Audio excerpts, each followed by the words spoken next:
यहाँ पे मैंने बहुत ही मज़ेदार और होममेड मसाले के साथ ये चपली कबाब रेडी किए हैं कि खाने वालों को यकीन नहीं आएगा कि ये आपने बनाए हैं। अस्सलाम वालेकुम viewers, welcome to my channel. आज मैं अपने किचन में बहुत ही मज़ेदार और चटखारेदार चपली कबाब की रेसिपी लेकर आई हूँ।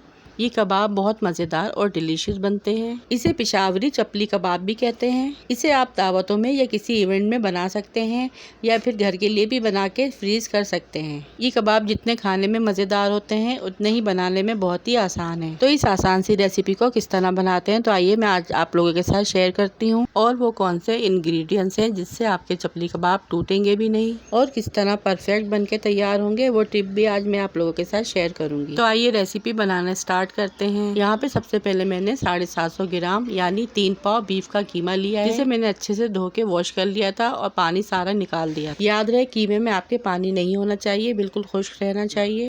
थोड़ा सा हरा धनिया लिया है, 2 टेबल स्पून बेसन लिया है, 1/4 टीस्पून पिपली का पाउडर लिया है। मसालों में यहाँ पे मैंने 1 टेबल स्पून पिसी लाल मिर्च ली है, 1 टीस्पून कुटी लाल मिर्च ली है, 1 टेबल स्पून नमक लिया है, 1 टीस्पून जीरा, 1 टीस्पून पिसा गरम मसाला, 1 टीस्पून हल्दी और हाफ टी स्पून अजवाइन, 1 टेबल स्पून अदरक लहसुन का पेस्ट लिया है और 1 टेबल स्पून हरी मिर्चों का पेस्ट लिया है मैंने। 2 टेबल स्पून कुटा हुआ मोटा मोटा धनिया लिया है, 1 अंडा लिया है और 1 बड़ी प्याज ली है जिसे मैंने पीस के इसका सारा पानी निकाल लिया है। अब एक बाउल में कीमा ऐड करेंगे और कीमा देखिए यहाँ पे बिल्कुल खुश्क है। इसके बाद हरी मिर्चों का पेस्ट ऐड करेंगे, अदरक लहसुन का पेस्ट ऐड करेंगे, प्याज है जो मैंने पानी निकाल लिया था 1 बड़ी, वो ऐड करेंगे। प्याज जो है वो बगैर पानी का ऐड करनी है, गीली प्याज ऐड करने से आपके कबाब टूट जाएंगे। सारे मसाले ऐड कर देंगे, खुश्क धनिया ऐड करेंगे, पिपली का पाउडर ऐड करेंगे,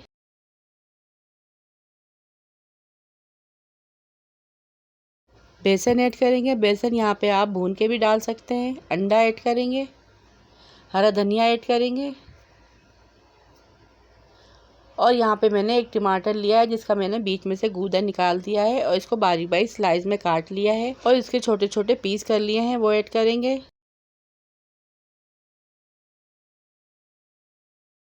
चपली कबाब में आप गोल स्लाइस का टमाटर भी ऐड कर सकते हैं और ऐड करके इसको फ्राई कर सकते हैं, और चाहें तो छोटे पीसेस में कटिंग करके भी टमाटर डाल सकते हैं।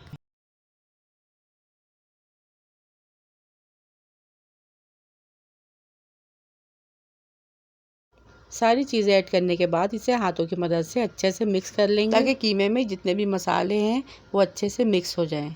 रेडी होने के बाद इसे ढककर 1 घंटे के लिए फ्रिज में रख देंगे।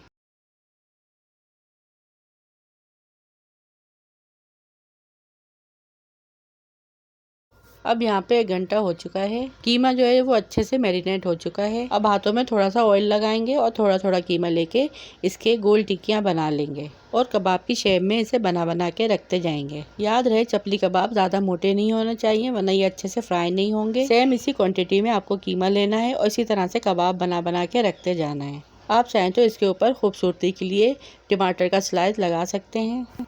अब एक एक करके सारे कबाब बनाते जाएंगे और प्लेट में रखते जाएंगे।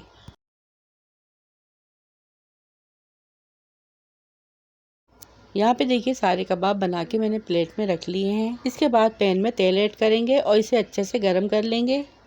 जब तेल अच्छे से गर्म हो जाएगा तो एक एक करके हम सारे कबाब ऐड कर देंगे और चपली कबाब को फ्राई कर लेंगे। फ्लेम यहाँ पर मीडियम होनी चाहिए, ज़्यादा हाई नहीं होनी चाहिए वरना आपके कबाब ऊपर से जल जाएंगे और अंदर से कच्चे रह जाएंगे। जब एक साइड से गोल्डन सा कलर आ जाए तो हम इसकी साइड चेंज कर देंगे और दूसरी साइड भी इसे इसी तरह से फ्राई कर लेंगे। और देखिए यहाँ पे कबाब कितने यमी और कलरफुल बनके तैयार हुए हैं, जिसे देखते ही मुंह में पानी आ जाए और खाए बगैर रहा ना जाए। यहाँ पर हम इसी तरह सारे कबाब बना बना के निकाल लेंगे और गरम गरम कबाब प्लेट में डिश आउट कर लेंगे। यहाँ पे मैंने बहुत ही मजेदार और होममेड मसाले के साथ ये चपली कबाब रेडी किए हैं। खाने में आपको ऐसा लगेगा कि आपने इसमें कुछ यूनिक मसाले ऐड किए हैं और इतने मजे के ये घर के मसालों में और इतनी आसानी के साथ बनके तैयार हुए हैं कि खाने वालों को यकीन नहीं आएगा कि ये आपने बनाए हैं। ये चपली कबाब मैंने खट्टी चटनी, ग्रीन रायते और सैलेड के साथ सर्व किए हैं, जिसे आप चपाती या शाम की चाय के साथ कांटे के साथ लेकर खा सकते हैं। आई होप आपको ये मेरी आज की रेसिपी जरूर पसंद आई होगी। रेसिपी पसंद आई तो वीडियो को लाइक, शेयर और सब्सक्राइब लाजमी कीजिएगा। मेरी वीडियो को ज्यादा से ज्यादा लाइक करें और हौसला अफजाई करें और मुझे सपोर्ट करें, ताकि मैं ऐसी रेसिपीज लेकर आती रहूं। रखिएगा अपने प्यारों का ढेर सारा ख्याल, दुआओं में याद रखिएगा। Thanks for watching. Allah Hafiz.